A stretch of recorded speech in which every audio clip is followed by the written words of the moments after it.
everybody, my name is Lindsay and I also go by Neko Maneko. Today we are bringing more information about the new expansions, the Isle of Armor and the Crown Tundra. I just wanted to go over some of the things that I did not go over and missed in the last episode because like I said, there was so much information thrown at us yesterday that it was just so much stuff to go over that I could not fit it all into one video. Well, technically I could, but I didn't want to make the video way too long. So I'm going to go over some of the stuff that I didn't talk about today and possibly talk about a few things that I noticed or that people in the community have noticed. And yeah, we're just going to go from here.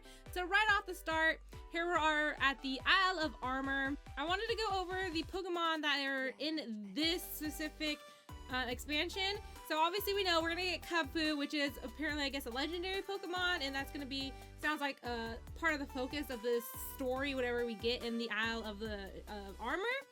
And it also evolves into Urshifu, which we know we'll get down here in a second. And so yeah, it sounds like we get this Pokemon given to us at some point during this gameplay. And then we also know there's confirmed that the new Gigantamax Pokemon, you know, we get Rillaboom, Cinderace, Inteleon, and then of course Urshifu gets the new Gigantamax forms. And then so I wanted to go over some of the Pokemon that I didn't talk about the last time was the returning Pokemon. We know that there's going to be at least 200 plus Pokemon returning into the game, so we got a good list of some of them, which is Psyduck, Golduck. And obviously then we got this, like, it looks like a normal Slowbro. I'm not sure if that's supposed to mean actually normal. It seems to be. Magnemite, Magneton, Horsey, Seadra, Meryl, Azumarill, Kingdra, Blissey, Happiny, Magnezone, Azora, Azorark, Larvesta, Volcarona, Fletchling, Ender, Teleflame, and Dedenne. So that right there already is a good group of Pokemon, and I like the diversity of it. And just seeing that right there already just kind of makes me happy. So it's nice to see some Pokemon being brought back in there, especially the, like, I know a lot of people are happy about the Volcarona line there. And now the Crown Tundra. So once again, so here's the Kylerex. I don't know if I'm pronouncing that right. The goofy dare Pokemon that either people love or hate or just kind of all in between. The Nidoran line, both female and male. The Zubat line. Electabuzz, Slowking, Smoochum, Beldum, Maintain, Metagross, Gibble, Gabat, Garchomp, which is another pretty exciting one there. Electrive, Cragnole, Amora, and then Oris, Arcuno, Zapdos, Moltres. So these I'm kind of confused. Are these here just because they're not, like, the normal forms aren't there? Is that supposed to be placements for the Galarian forms? Also, I really want to quickly apologize if you hear my, like, animals and dogs barking in the background. I'm really sorry. I don't know what they're doing. They're absolutely wild right now. A lot of legendaries. Raikou, Entei, Suicune, Lugia, Ho-Oh, Regirock, Regice, Registeel, or Regice, excuse me.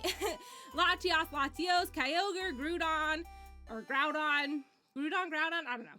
Rayquaza, Uxie, Misprit, Azelf, Daga, Pokia, Heatran, Giratina, Cressula, Tornadus, Thundurus, Alandorus, Xerneas, Evoltal, Zygarde, Tapu Koko, Tapu Lele, Tapu Bulu, and Tapu Fini.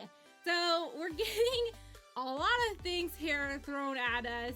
A lot of new legendaries introduced into this set, and I'm super excited for the Galarian forms of the legendary bird trio. Those are probably one of the most exciting things I'm about.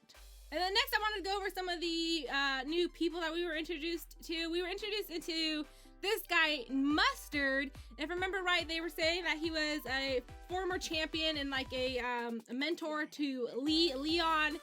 He plays a story in the Isle of Armor, whatever it's called. And it sounds like he might be the person that probably gives you the Kubfu. But yeah, here's Mustard. I love that his name is Mustard. I actually really did. It's quite cute. And he's a snazzy looking old guy. I enjoy him. And then I also wanted to show this. This is also official artwork. You see the playable characters in their outfits according to each DLC. This would be the Isle of Armor, and then the next ones would be the Crown Tundra armor. You're wearing armor here. No, the outfits, obviously, because it's in a very snowy region, so it makes sense to kind of bundle up. I like that they're like bright orange, like in your face, so you're not gonna miss these people if you're in a big snowy area, which would make sense. That would be kind of like a safety thing. So I quite enjoy them. I personally like these outfits better. They're just a little bit more my jam. But, you know, either way, I think they look really cool. Actually, I really like the male hair here, right here that they have. If I were to pick a male character, I would totally rock this hair. Just be like, I don't know.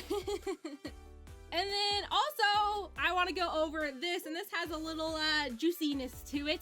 Some of the rivals, apparently, to the games, which we have Clara. If I remember correctly, this is Clara. And actually, I love her design. She's super cute. She kind of has this, like, poison vibe going on. As you can see, she kind of has that outfit. Something about this, I'm going to go over that in a second, though, because I want to talk about the other trainer first. Then we also have Avery, which, excuse me, I thought they were a boy at first, but I'm pretty sure they're female. But yeah, their outfit they're rocking is a very interesting choice. Good for them to be able to rock that. I wouldn't be able to rock, maybe, no, actually I lied. I would rock it. I would rock it. I'd be proud wearing it. I'd be like, what? What do you have to say? No. But yeah, they're very interesting. Obviously, a psychic trainer. Probably would they have, I'm assuming they're probably gonna have like maybe the Galarian slow king or something, I don't know, but we'll have to see what they have to bring further on when we get to these expansions. But I want to go back to Clara really quickly. I want to point something out. If a lot of people pointing this out, I'm not the one that like saw this and be like, oh, connected dots, but this, her, as you can see, kind of her bow back here, possibly pointing towards a Galarian Dustox. At least that's what people have been speculating about. This is not like confirmed information, but if you look at her bow, to me too, like I really can see that. To me, it really resembles maybe a Dustox, but it doesn't look like a normal Dustox, Galarian. But if that was the case, would that mean that there's a Galarian Beautifly to go with that, since Dustox is, you know, Wurmple, and then the Silcoon, Cascoon, and then so on and so forth. So would both of them be Galarian forms? I'm also curious what you think down below in the comments. Do you think there is going to be other Galarian forms, or is it just going to be Slowpoke? I would imagine they would maybe introduce one other or a couple other Galarian forms. Who knows? We have to wait. We won't know until we see the expansion, though. But yeah, you'll probably see in the thumbnail, I'll do up a little bit of art for this Galarian Dustox. I don't know if it'll be in the video here itself, but probably will be in the thumbnail. And then lastly, I just wanted to go over a little bit of a recap. I want to go over a little bit of a recap. I keep popping my thing over on the other side of the screens. But as we can see, here are some of the new Pokemon we get, which is Kubfu, the little fighting type bear. I don't know, it looks like a bear to me.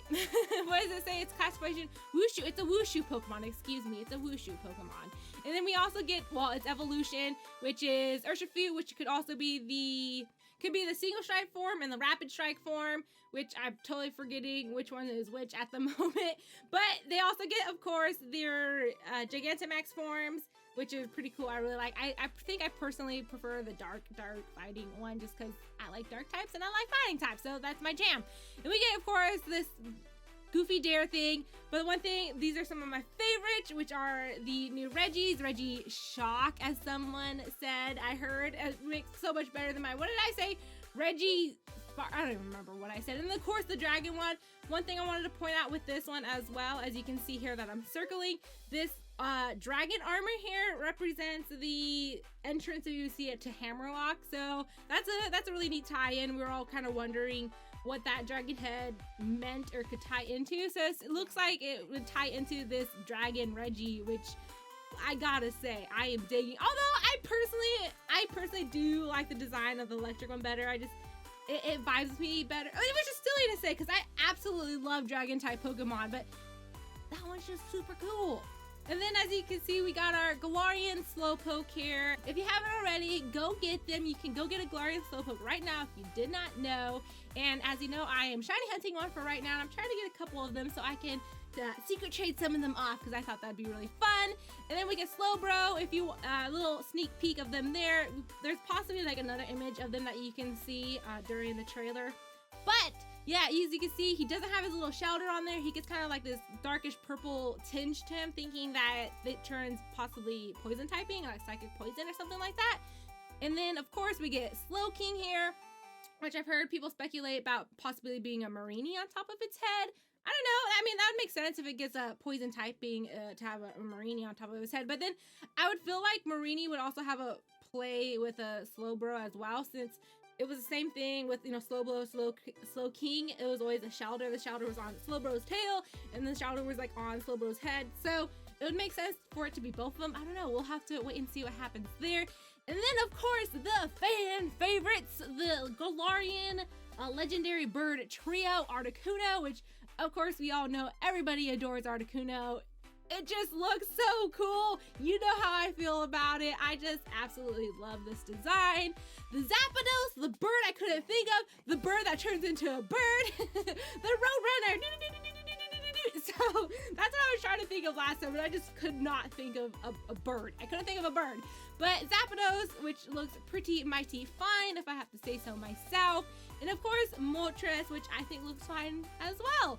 It turns into the nice kind of charcoal reds and pinks, and it looks really nice. I really appreciate Moltres' design as well. As I said last time, Moltres is generally probably my least favorite of the legendary bird trio, but here I really appreciate it. But once again, it probably falls into my least favorite. I'd have to say these two definitely are at my tops. I'd probably say Articuno edges this one out for me. All right, and I think that's basically, I covered a good majority of things in this video. Let me know what you think down below in the comments. Let me know if you think there's gonna be more Galarian forms. What do you think about the possibility of a Galarian Dustox? Does that look like that to you, or do you think that's just a pretty decorative bow that just happens to kind of look like a Dustox? Let me know what you guys think all down below in the comments. Give a thumbs up if you enjoyed this video. Subscribe if you're new, and we'll see you next time. Bye. Bye-bye. Bye-bye.